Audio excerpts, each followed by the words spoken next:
I want to tell you about the books that changed the way I think in 2022, and I hope you'll read them in 2023. I've divided them into 4 categories: big idea books, books about values, nutrition, and fun. By the way, watch till the end. The last book reveals a shocking truth about an industry that may have killed more Americans than any other.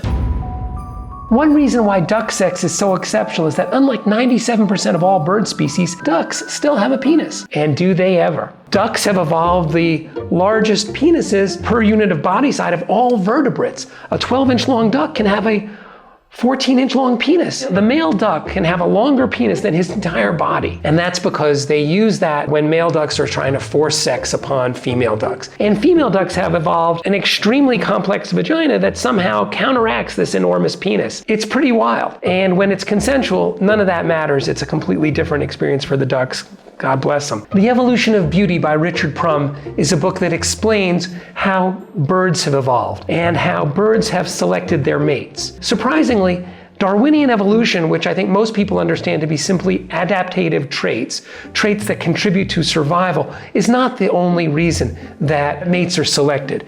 Turns out, a lot of female birds simply have preferences for certain types of male birds. They may like the male bird that sings a pretty song or does a special dance, and male birds who aren't selected by female birds may not accept that, and they may take to coercive action, like with ducks, to force female ducks to have sex with them. So really there's 3 forces to evolution: adaptation, female preference based on aesthetics, based on beauty, and male coercion. You could never convince a monkey to give you a banana by promising him limitless bananas after death in monkey heaven. This is Hariri talking about intersubjective fictions, which means ideas that we can share with each other to organize. For example, a religion. A religion can get everyone in Europe to march all the way across the continent and invade the Middle East. That's not something that happens with whales, ants, other kinds of animals. They can't communicate on such a level. So every other animal, the Neanderthals, were stronger than humans, bigger brains,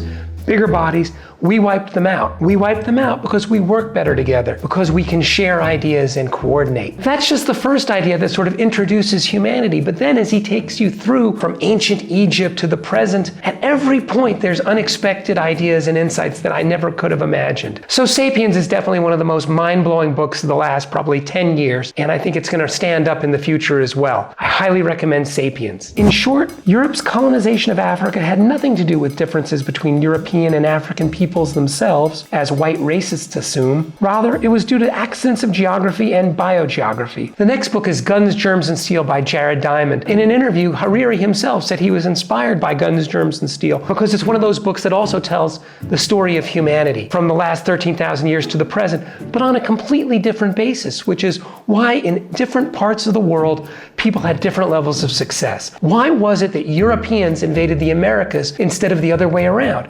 And quick story, it's basically that the Eurasian landmass, the largest landmass, had the biggest variety of domesticable animals and cultivatable grains that led to societies growing bigger cities, more technology, and not that, white people were somehow more advanced, which frankly was advanced by other people as an alternative theory to explain, why Europeans dominated the world in the 1900s. Turns out it's just accidents of geography. I highly recommend this book because it'll explain to most people why they are where they are in the world, why their parents were at a certain level of economic development versus others 100 years ago. Why is it that Native Americans are on reservations now and the descendants of Europeans are wealthy in America? It has to do with the accidents that our ancestors, the ancestors of white Europeans, had access to pigs, cows, and sheep when other people just didn't. It's an accident of geography. It's pretty amazing. I highly recommend Guns, Germs, and Steel. The battle to feed all of humanity is over. Matters go downhill from there. Sometime in the next 15 years, the end will come. And by the end, I mean an utter breakdown on the capacity of the planet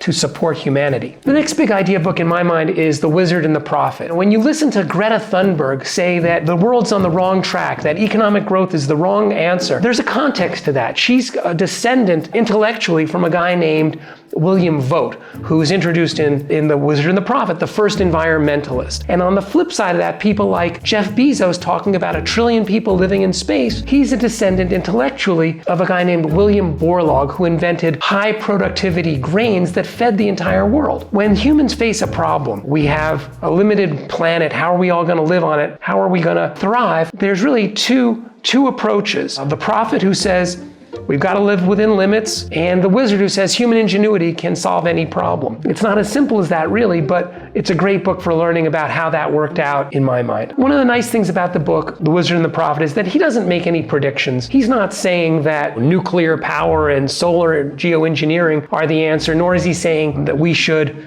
all go back to living in smaller societies, smaller groups of people, and give up on, say, air travel permanently. I don't know what's going to happen. It may take a bit of both, but it gave me some perspective and made me feel a bit optimistic about the future of the world. It can get pretty depressing thinking that global warming is coming, we're doing everything wrong. Maybe it's not so bad. At least I hope so. That's a great comfort to me personally. On to values books. Our ultimate goal, after all, is not a good death, but a good life to the very end. We're all facing aging. Being Mortal by Atul Gawande is about what it's like to get old. Atul Gawande is a medical doctor and writer for The New Yorker, and he's had a great career as sort of a medical spokesperson. In fact, I think he's even been hired by Berkshire Hathaway, Chase, and Amazon, I think, to run some sort of an insurance cooperative. That failed, but as a writer, he's really awesome. And what he finds and shares is that a lot of the time as people get older and older, in order to prevent falls and keep them healthy, the medical establishment and their caregivers limit their options, limit their choices, and basically imprison them. So as people get older, oftentimes their autonomy diminishes. And what is the good life? What is good aging? In this book,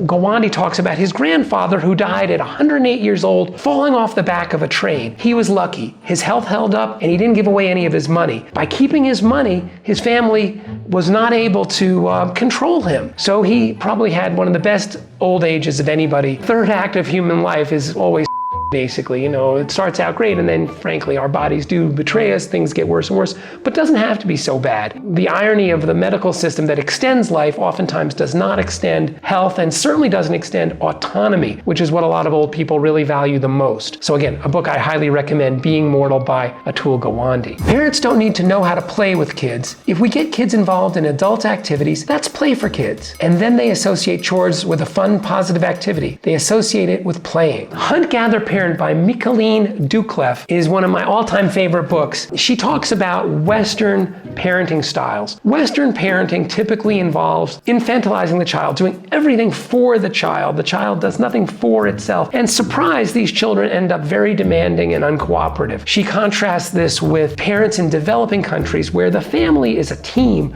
a unit trying to solve problems and survive. Under those circumstances, the family does everything together. We clean up the house together, says the parent to the child, and the child cooperates because everyone's doing it together. We cook together. The child contributes in some small way, maybe chopping vegetables, not simply being fed and picking out items off of a menu. It's all done together, and frankly and surprisingly, these children, according to this book, are actually cooperative. For anyone who's considering having children or has children and who wants to raise a child who is a contributing, cooperative, pleasant member of the household, this is a great book. Now to books about values. I just read A Christmas Carol by Charles Dickens, published in 1843. Surprisingly, Christmas wasn't such a big deal before this book. This book actually invented the idea of Christmas as a sort of transformative event where people care for one another. And it's a beautifully written book, and it really, in just a few pages, sort of points out the importance and value of love and of the Christmas spirit. And you got to hand it to Charles Dickens. He invented Christmas. He invented the whole idea of people caring about each other at the end of the year and being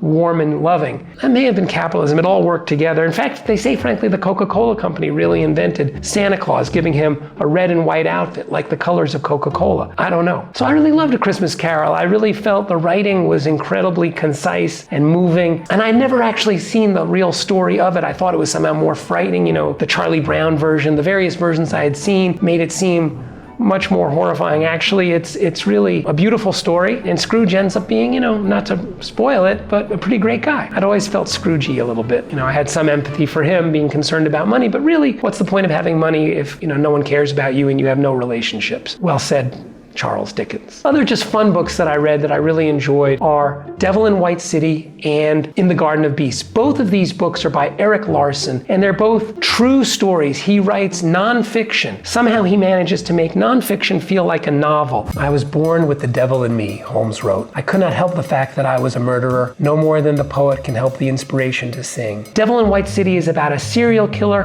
at the time of the Chicago World's Fair.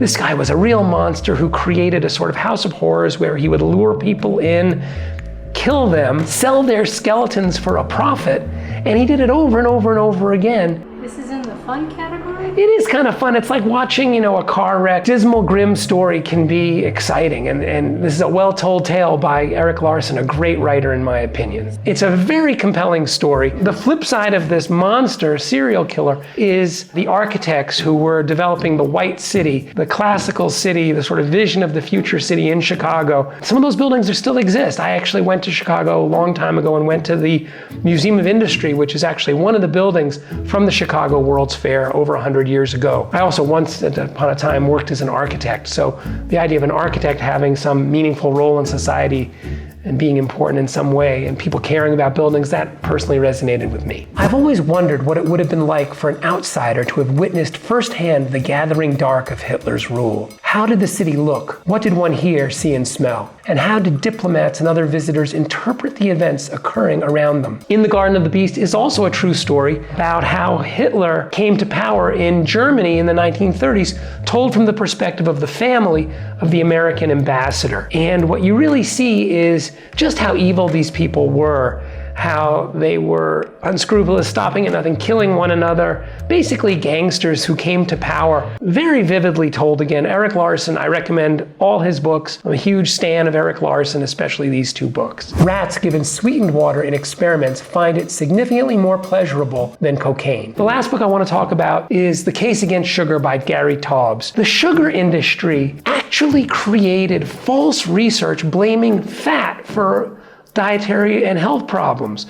People, the entire United States was taken in by the sugar industry, and we all went through this sort of low-fat phase that dovetailed with the rise of diabetes, the rise of obesity, and, really huge numbers of avoidable deaths, all because the sugar industry PR department was very effective at blaming fat and exonerating sugar for health problems. Sugar is a very industrial product, takes a lot of energy to refine sugar. It wasn't really absent from our diets until about 100 years ago when industrial sugar became widely available. Gary Taubes makes a great case for why we should all be very careful about the amount of sugar we eat. I think about it all the time. I can't look at sugar the same way. To me, sugar really is a poison, a delicious, delicious poison, a drug, frankly, that I am addicted to, and many of us are. And I think we should all read The Case Against Sugar to be aware of just how unnatural it is and how dangerous it is. So if you enjoyed this video, please subscribe to my channel and check out my playlist on books that I've recommended, including The Psychology of Money by Morgan Housel, one of my favorites.